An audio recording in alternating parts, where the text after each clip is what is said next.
நம்ம காலையில் எழுந்தவுடனே நம்மளுடைய செயல்கள் எப்படி இருக்கணும்? உங்களுக்கு தெரிந்த மந்திரங்கள், ஓம் பொதுவான மந்திரத்தை கூட அமைதியாக நீங்கள் உட்காந்து ஒரு 15-20 நிமிடம் உங்கள் வாழ்க்கையை மாற்றும். 20 நிமிடம் நீங்கள் உங்கள் காலை கடன்களை முடிச்சு அமைதியாக நீங்கள் இருந்தீங்கன்னா அந்த நாள் உங்களுக்கு ரொம்ப அழகாகவும் அமைதியாகவும் இருக்கும். கொஞ்ச நேரம் தொடர்ந்து நீங்கள் செய்யணும். செய்யும்போது உங்களுக்குள்ளே இருக்கும் மனதுடைய செயலுடைய மாற்றங்கள் தெரியும்.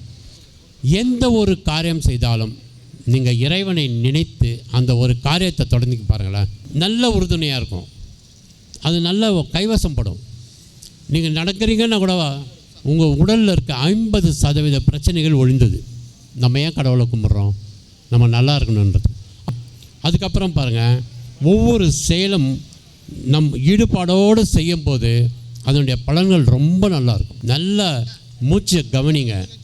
நீங்கள் ஆர்டினரியாக ஒருத்தர்கிட்ட பேசும்போது இது பேசலாமா வேணாமா, இந்த சொல் ஒரு சொல் வாழ வைக்கும், ஒரு சொல் வீழ வைக்கும். நம்மளுடைய கோபங்கள்லாம் தனியுது.